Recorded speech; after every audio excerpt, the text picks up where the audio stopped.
Hello, ladies and gentlemen. Welcome to another week of the Book Cellar, brought to you by Eventide Entertainment.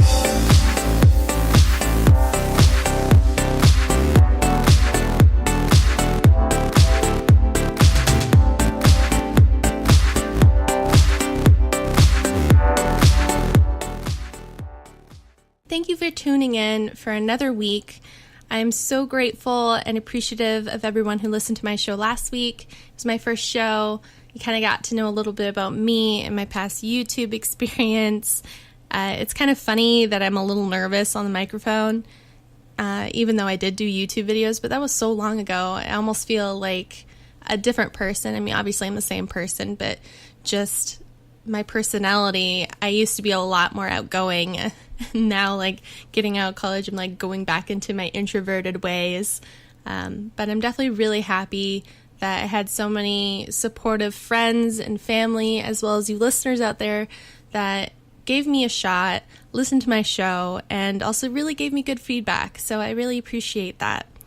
So I think this week is going to be a lot more fun for me because this is the first show of the month, and every first show of the month is going to be book news in regards to like new releases and book adaptations that are coming to our screens, both TV and movie, as well as I get to tell you what books I'm reading this month. And the thing about this first show at the beginning of the month is I'm going to be excited about every single book because I haven't really dived into them yet, and I haven't been let down. So of course I'm going to be super excited, kind of get you guys ready and pumped for everything that I'm going to be reading. So hopefully you get really excited about at least one of the books I'm reading. And please let me know which one you're looking forward to the most. So today I'm going to list off the books I'll be reading this month, which will come a little bit later in the show. But for right now, I'm going to give you all the latest in the book news. So let's just jump right into book releases. The month of November is filled with a lot of popular buzz novels, ranging from middle grade, young adult, short stories, and poems, adult fantasy, action, and mystery. So I'm going to kind of give you the most buzzworthy novels that are hitting shelves this month. There's a ton out there, but these are the ones that are kind of the most talked about and what people are really looking forward to the most, just to kind of keep you updated. So first, we're going to talk about the big YA release this month, and it's Renegades by Marissa Meyer, which comes out November 7th, so that's just about a week from now. So Marissa Meyer is a #1 New York Times best-selling author of the Lunar Chronicles. And this was a dystopian series. It had Cinder, Scarlet, Cress, and Winter, it's a dystopian world, but kind of took those fairy tale elements, which was really big in 2012 to about 2016. So she is such a great dystopian world writer that it seems that she's sticking with that theme. And The Renegades is going to be another dystopian-esque novel. So for those of you out there that really love dystopian novels, I personally love dystopian novels. You definitely want to check this one out. So The Renegades is about a group of prodigies who are humans with extraordinary abilities, who establish peace and order in an otherwise chaotic and crumbled society. So they rose to power, and they're kind of like deemed the heroes. They use their powers for good. They kind of brought this world that was crumbling and people were helpless and brought it into this kind of magnificent-esque world it is now. But the other perspective is the villains that they overthrew to gain power have other plans in mind in order to take back the city. So what I'm seeing in this novel is it's going to be from two perspectives, one from the renegades and then the other from the villains. I'm not really sure about the villain side of the story. I'm sure we're going to get that, especially early on. But overall, it should be a really great novel, really great world building. Marissa Meyer is great at crafting worlds. So if you're interested, please pick this up November 7th. So next is The Magic Misfits by Neal Patrick Harris.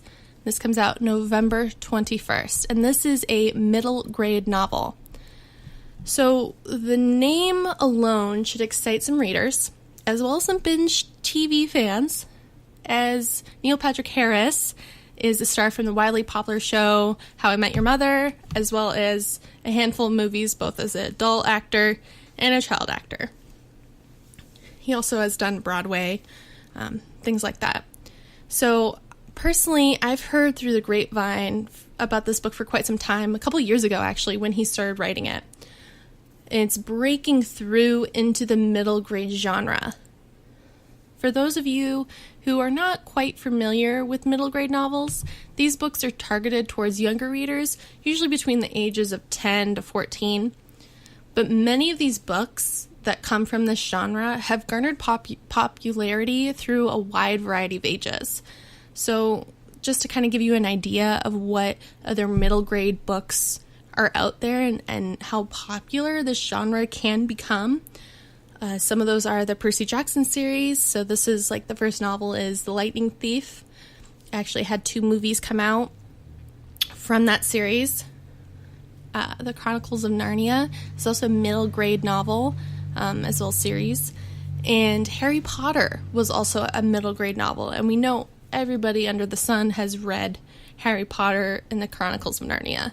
So yes, it's focused on younger adults, younger kids, but at the same time, anyone can read these. Sometimes they could be so good. I mean, other times they're not that great. But personally, I've read middle grade novels at all ages of my life, so might still be a good one to try. So The Magic of the Misfits is about a street magician who runs away, who finds 5 other like-minded kids who set out to save a town called Mineral Wells from a villain. So these are all other kids who are like magicians or illusionists. And the villain, I'm not sure who the villain is. It wasn't put out there, and I don't want to spoil anything in case it's like surprising. But this book is going to focus on adventure and friendship, and this new series will excite and breathe new life into the genre, since we've been lacking a lot of novels in this genre lately. But keep in mind that this is book 1 in a series, so it'll most likely have a lot of character building. Not a lot, I mean, there will be some action, but you have to know in the first novel, it's about the world, it's about building the setting, getting to know the characters, rather than focusing on the main thick of the story. Think of Harry Potter #1, The Sorcerer's Stone, or The Philosopher's Stone, depending on where you're from. That book, it was great, but at the same time, it's not everybody's favorite because it was about character building. It was about getting to know this world that J.K. Rowling is creating for us. So just keep that in mind when you check this book out. Should be pretty easy to read, though. So next is a release in the poetry and short story genre, and this is The Beginning of the World in the Middle of the Night by Jen Campbell. And this comes out November 2nd. I am not too familiar with Jen Campbell's work, as I have never read any of her work personally, but based on what I've read as far as reviews for those who've had the privilege of receiving an early copy of this, I will definitely be putting some of her work on my Kindle, especially this book in particular. And the thing about her work is you can find paperback copies or hard copies of it, but mostly it's through ebooks. So that's kind of nice because ebooks are usually a little bit cheaper. And she focuses on short stories, poetry. I've never really been into that genre as far as like seeking it out. But it seems like even her short stories are just like so filled with detail and it grips you in that I'm kind of excited to give it a go. There's not really a lot of information because it is poetry and short stories. It's kind of hard to describe what is in the book, but I'm going to do my best. So The Beginning of the World in the Middle of the Night is a collection of 12 short stories said to be haunting and modern fairy tales brimming with magic, outsiders, and lost souls.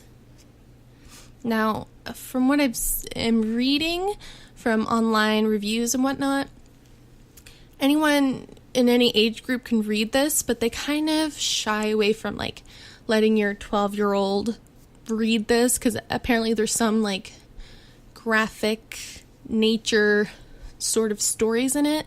I don't think is very age appropriate for 12-year-olds. But you know, if that's something that you do want your child to read, if you ever have a question about that, you should always try to read it yourself first. If it's something you're not uncomfortable with, then give it a go. Fine. Everyone has their own taste of what they want their children to read or what they want to read personally. So, and because it's an ebook, it's relatively cheap. It seemed, I mean, people were talking about this all over Goodreads and even on Amazon. So, I mean, I personally think I'm going to give it a chance just because it is an ebook and I could always use to like kind of have like a quick little read here and there, because sometimes I don't have time to like sit down and really get into a book. So it'd be kind of nice to read some short stories. So don't forget that this comes out November 2nd. It's only a couple days away.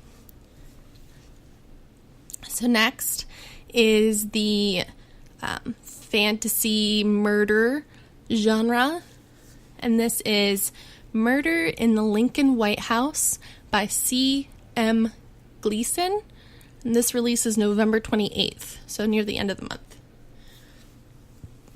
So this is a historical fiction murder mystery. And it's also the first installment of the Lincoln White House Mysteries series that this author is creating. So it seems it's going to be mystery, historical fiction. It's going to have historical truths in it. But it's also, you got to keep in mind, it's a work of fiction. So it's also going to be kind of pulling new ideas, creating a different story than what you hear in history as being truth. So the following summary is from the author herself.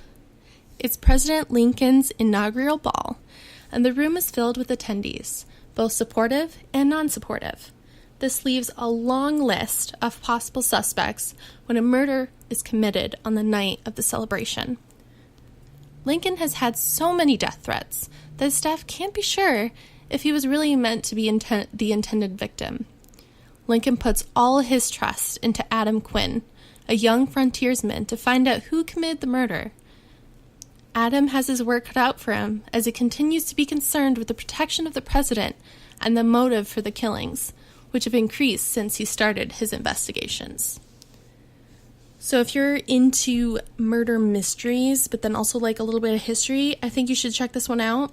What I'm hearing on Goodreads and through Amazon is this is a fun and interesting take on a piece of history, but kind of shedding more light onto it, and it still being a work of fiction. So you get to have fun with it. It's not going to be dry and boring. Although it will have history elements in it, you'll still get that like kind of air of mystery. Okay, and the last book I'm going to tell you that is buzzworthy and releasing is also another one that I have not had the opportunity to get into, but I know a lot of people have this series on their bookshelves. So it's The Midnight Line by Lee Child. Releases November 7th, and it's number 22 in the Jack Reacher series. So all I know about Jack Reacher, I know it's a popular series.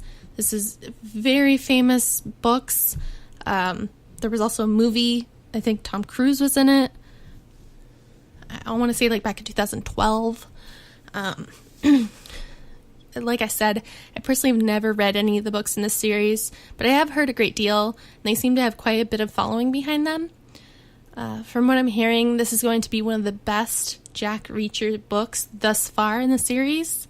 And also, some people were like, I gave this book a try. I read it with my husband because my husband's a really big fan of the series, and I personally have never tried the series.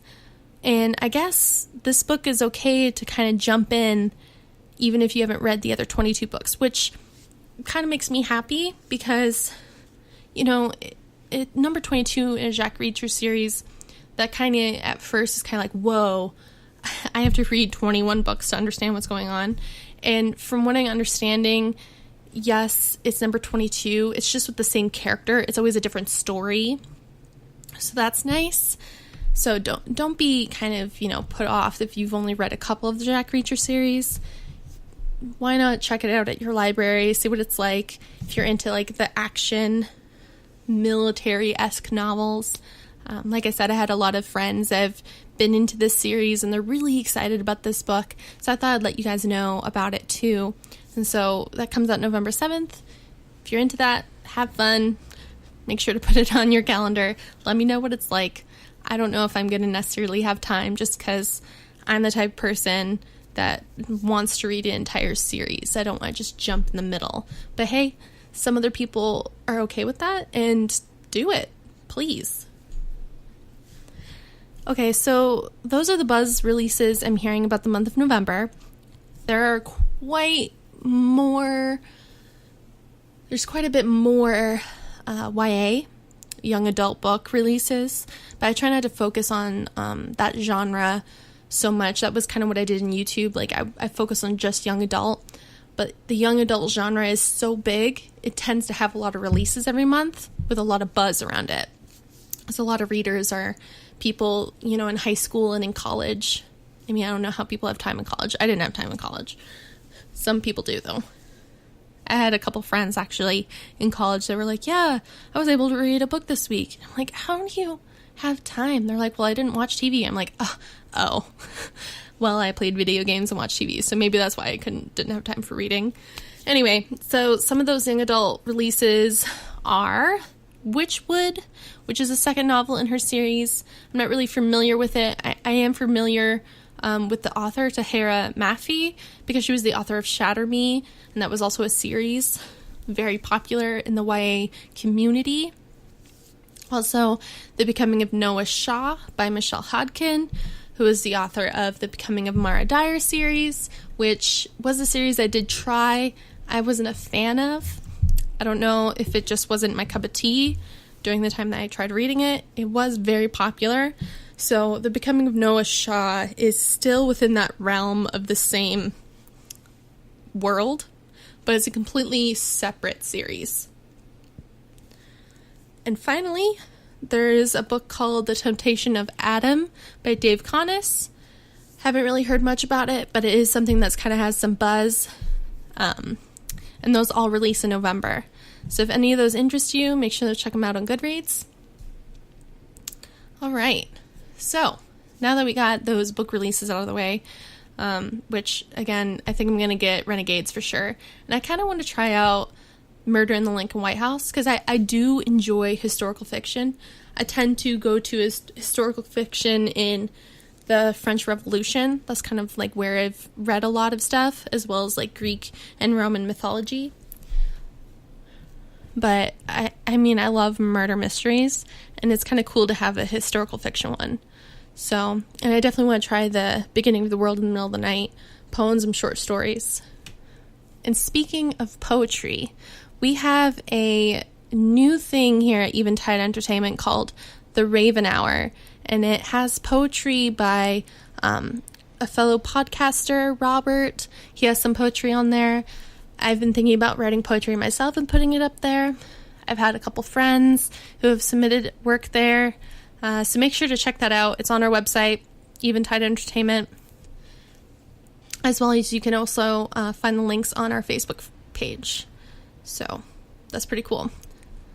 Anyway, let's go jump back into the buzz releases I'm hearing about for the month of November. So these are the book adaptations, releases that are kind of making headline news right now. And the thing is, I'm only going to focus on a few just because there's been so many before I started the show, like throughout the year. But I'm pretty sure most of you have heard about them. So I only want to focus on the ones that kind of recently have had buzz. So if there's ones that you're missing or you want me to research, please let me know and I'll do that for you. So if there's one that's missing that you want to hear about, please tell me. So we have this month. Murder on the Orient Express is coming to theaters this month, November 22nd. It has a star-studded cast. This movie is also based on the book with the same name by Agatha Christie. It is a highly anticipated movie, including myself. I'm so pumped to see this. I think a lot of people have been talking about this. It's starting to gain a lot of popularity lately. The trailer is really great too. You could check that out on YouTube. And spoiler, I'm actually going to be reading this book for the movie book adaptation for the month of November.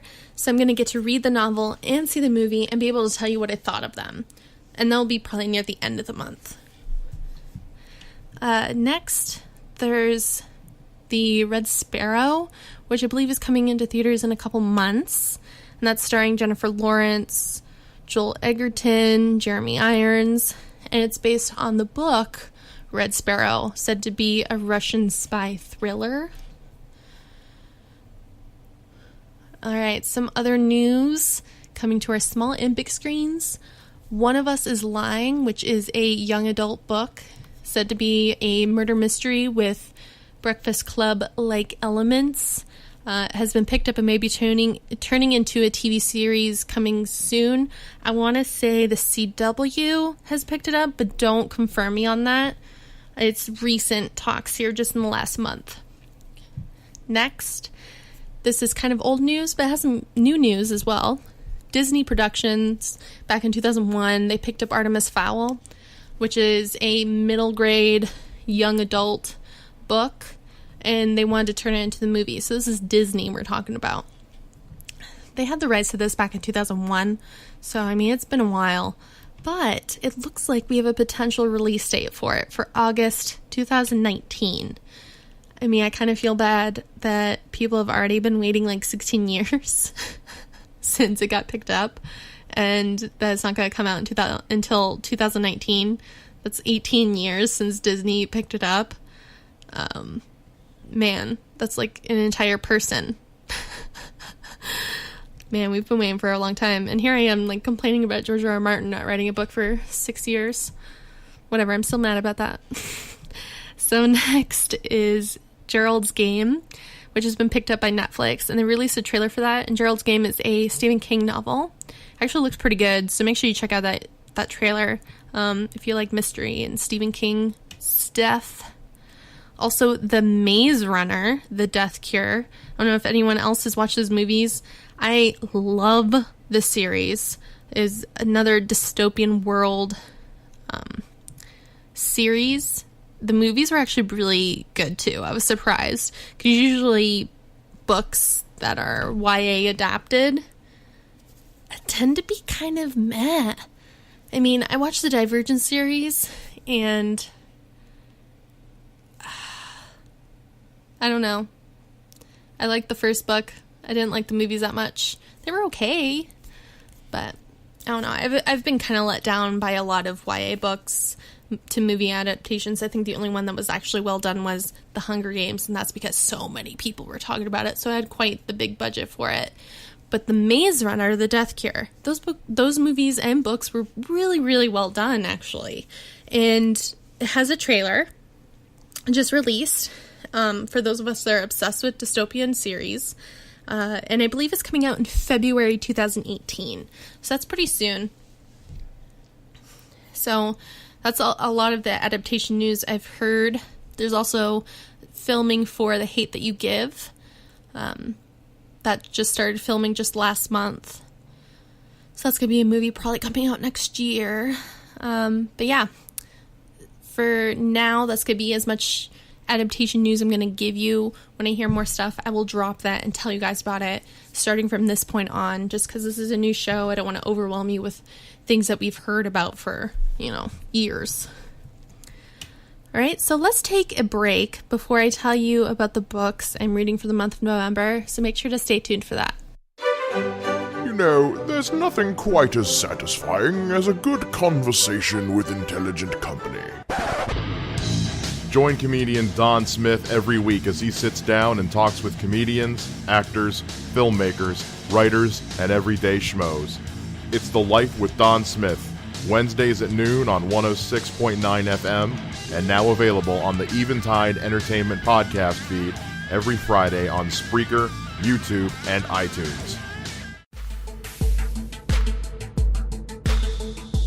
Wednesdays on Eventide, Robert Yetter and Mike Shea sit down and throw albums at each other, talking about them, picking them apart, ripping them a new one. All different artists, all different genres, all different levels of suckage. It's Track Record, Wednesdays at 9 a.m. on the Eventide podcast feed. For more information, go to eventideent.com.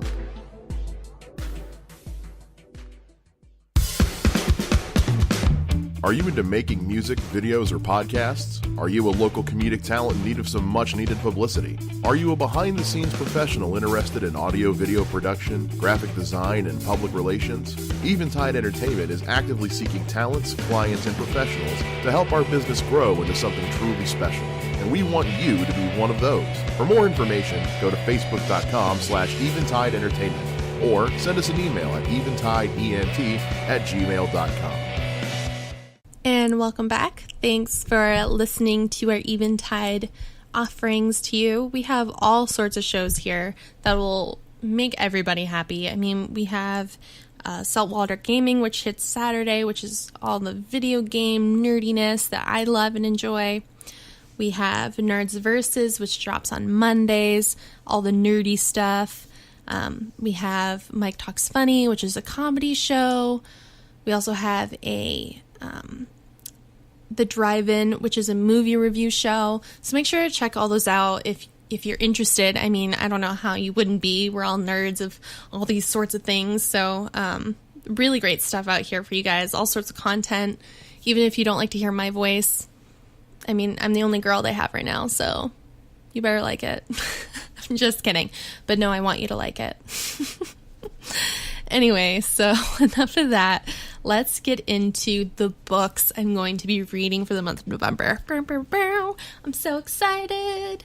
Okay, so normally I'm going to have 5 books to review every month because the 5th book is a viewer's or listener's choice. And I have the link for that in the description. So make sure you vote for the month of December. You get to choose one of the books that I get to read. So this is all about you, what you want to hear. There's some already people have been voting. There's some options there. If there's not one that you see that you like, you can also type in your own. So something I kind of want to mention before we get into the books is my Goodreads page. I post my written reviews on there, even of the books that I do on this podcast. So for instance, I did American Gods last week. If you want more content, look on my Goodreads page. I write a full written review on there, so you can actually get a little bit more. And you also get to follow my progress of books I'm reading, as well as you get to recommend books to me. You can talk to me through there, all sorts of stuff. And that's kind of where I pull a lot of my descriptions from, because they're really well done. And not only that, but you also get to see other people's reviews of books. If you don't necessarily want to just rely on my opinion, totally understand. I'm kind of like that too. The only problem with that, though, is if so many people are like, this is amazing, and I read it and I'm like, this is shit, then I feel like kind of bad that my review is going to be like, what are people talking about? I'm like ranting, basically. So, enough of that. I want to say that I have 4 to 5 books for the month of November. I've already read a book that I'm not going to be podcasting, which is The Red Queen. It's because that series has been out for a couple years now, and I didn't really want to weigh you guys down on something that's kind of old news. So, but if you do want to know my opinion of that, please check out my Goodreads. I have a review of that book on there. So, all right, enough of this. Book time. So, the YA young adult genre book I'm reading for this month, something you heard me talk about briefly last time, is Scythe. And this is part of the series Arc of Scythe. As a second book out already, which is one of the main reasons why I want to start this, because if it's a 3-book series, then I have just come into the right time to be put on a cliffhanger in book 2. Anyway, so this is by Neal Shusterman, who also did The Unwinding. Such a great dystopian book author. You guys have heard me talk about this a little bit earlier in the show with Renegades. I love dystopian books. Anything that tells me, like, this is the world we've created, da-da-da-da-da, this is how different it is, than from the reality that we know right now. A lot of these books, they kind of heighten on, like the fact that we're so technologically driven right now. What are the consequences of that later on? But of course it's fantasy, so don't get scared or anything that the world's going to end. It's going to end one day, but we don't know when. But anyway, I love reading them. So Scythe is already so good. I've started reading it. The writing is so good. I mean, the world building, just in 3 chapters, I feel like I can close my eyes and clearly see this world. And it's really interesting. But anyway, here is a description of it. A world with no hunger, no disease, no war, no misery. Humanity has conquered all of those things, and has even conquered death. Now scythes are the only ones who can end life, and they are commanded to do so. In order to keep the size of the population under control, they must be the ones to carry out death.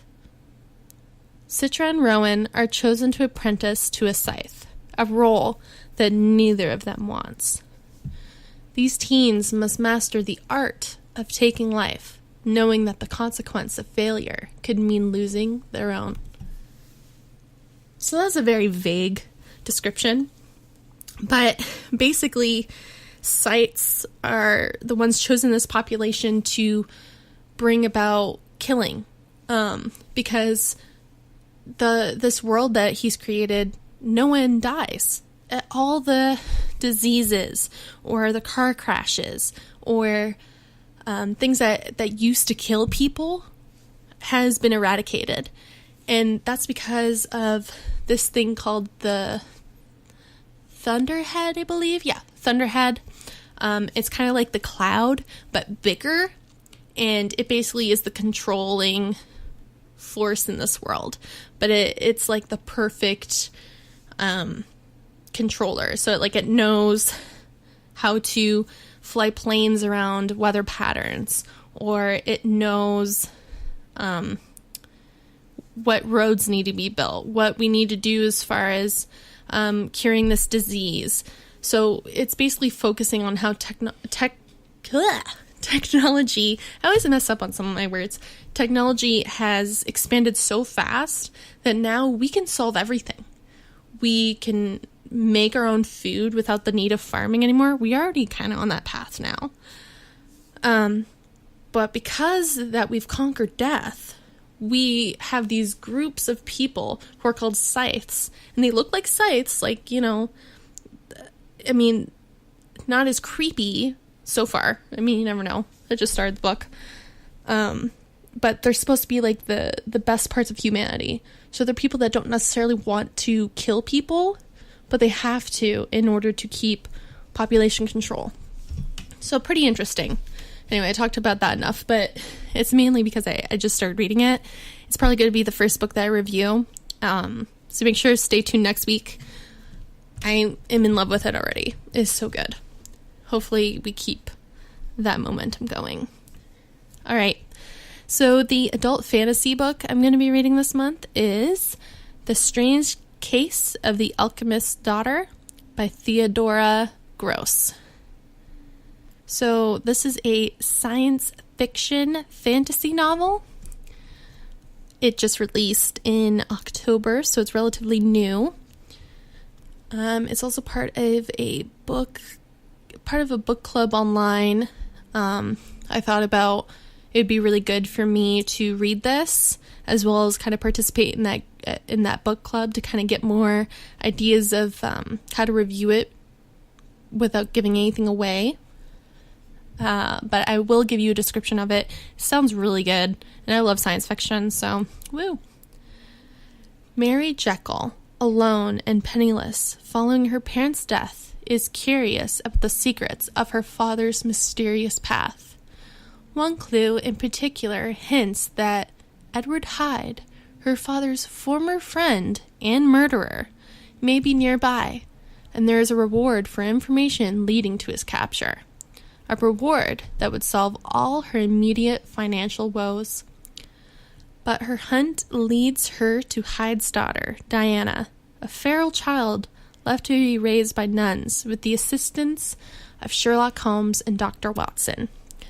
Mary continues her search for the elusive Hyde, and soon befriends more women, all of whom have been created through terrifying experimentation.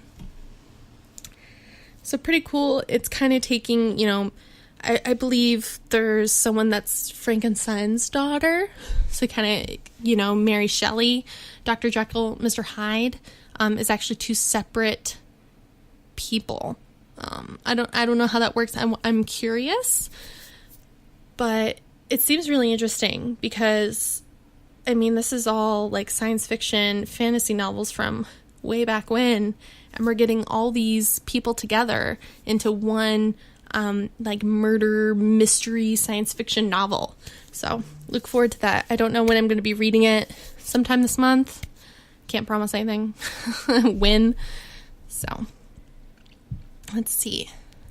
The next one is the true crime novel, which is going to be The Devil in the White City, Murder, Magic, and Madness at the Fair That Changed America by Erik Larson.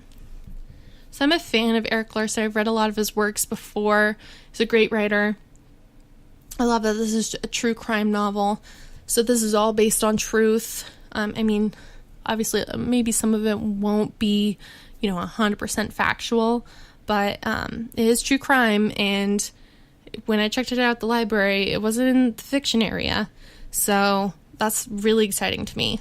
So for those of you that don't know anything about this, it's about Henry H. Holmes, who created this mansion, I believe in Chicago. In Chicago. And he built this mansion and killed, I don't even know how many women, but the way that he created this house was, every room was like a different torture chamber. There was like secret hallways and doors that he was able to sneak into these women's rooms and kill them and torture them. And this is real. This guy made this house. If you guys saw, which season was it? I believe it was American Horror Story Hotel.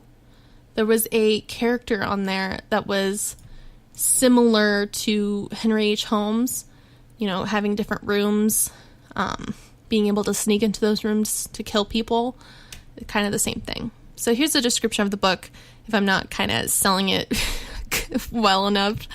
So, two men, each handsome and unusually remarkable at his chosen work, embodied an element of the great dynamic that characterized America's rush toward the 20th century. The architect was Daniel Hudson Burnham, the fair's brilliant director of works and the builder of many of the country's most important structures, including the Flatiron Building in New York and Union Station in Washington, D.C. The murderer was Henry H. Holmes, a young doctor who, in a parody of the White City, built his World's Fair Hotel just west of the fairgrounds, a torture palace complete with a dissection table, gas chamber, and a 3,000-degree crematorium. Burnham overcame tremendous obstacles and tragedies as he organized the talents of Frederick Law Olmsted, Charles McKim, Lewis Sullivan, and others to transform swampy Jackson Park into the White City, while Holmes used the attraction of the Great Fair and his own satanic charms to lure scores of young women to their deaths. What makes the story all the more chilling is that Holmes really lived walking the grounds of that dream city by the lake. So it seems that this book is going to be on two different people kind of mirroring each other, but being completely different. I am so excited for this. I also believe, if I'm not mistaken, now don't quote me on this, I read not too long ago that this book was in talks of becoming a movie starring Leonardo DiCaprio as Henry H. Holmes. So, yeah. Please. So I'm really excited about this just because it's true crime.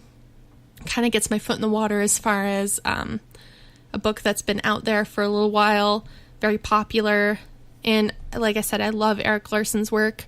So look forward to that. It might be the second book that I read after Scythe, just because I did get it from the library. So I kind of want to read my library books first over the ones that I have personally bought. Okay, third is my book adaptation. Talked about this a little bit ago. Murder on the Orient Express by Agatha Christie. So this movie and book is coming out. The movie's coming out in November, and I wanted to read the book before I saw the movie, just so when I do review this, I can give you my book review and then my movie review, and as far as like, did the movie do the book justice? Agatha Christie is amazing writer. She wrote And Then There Were None. If anyone's read that, it's a murder mystery novel. It kind of iconic. Please read that if you have not read it. It is such a great murder mystery. It's like kind of a whodunit, which is similar to Murder on the Orient Express. So in case you haven't heard of this, make sure to check the trailer out on YouTube to kind of get a better idea. But it's basically a murder takes place on a train. The train is stranded because there's like this huge snowstorm. Pretty sure it's a snowstorm. And someone gets killed. And the whole book is trying to figure out who the killer is before he kills again. He or she. I guess I don't really know who the killer is yet. So yeah, look forward to that. So those are I believe that's 4. Yeah. The book adaptation, true crime, fantasy, and the young adult. So that's the 4 ones that I've picked. And then, if I have time, I wanted to read a 5th book, which is going to be The Queen of Tearling by Erika Johansen. I've had this book for a while, and I have not tried to read it yet. It's in talks of also becoming a book adaptation. I believe Emily, why did I say that? Oh my gosh, I'm so bad. I don't even know. Anyway, it's in talks of becoming a book adaptation to a movie. I believe Sony has the rights to it. Miss Watson, Emma Watson, has expressed great interest in kind of helping the production of this come to light. She's apparently a really big fan of the series. So, yeah. It's about a girl who didn't know that she was going to be the queen of the country that she lives in. She had no idea. She was taken away from her mom at a very young age, so she has no recollection of her, of who she really is.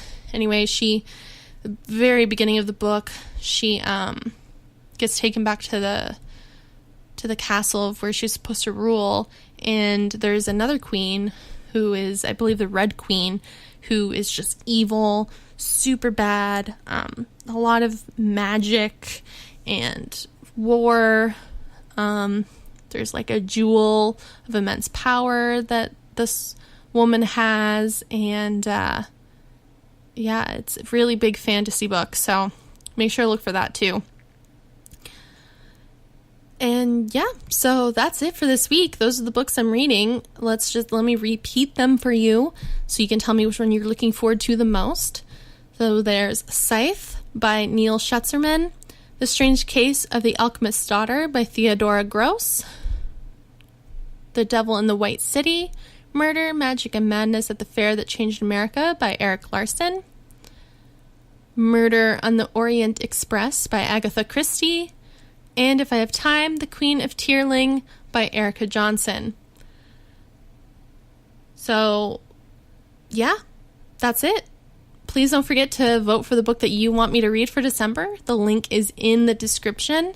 Also, please make sure to add me on Goodreads so you have firsthand knowledge of what I'm reading as I post updates on there, as well as it gives you an area to give me feedback and also see my written reviews of books.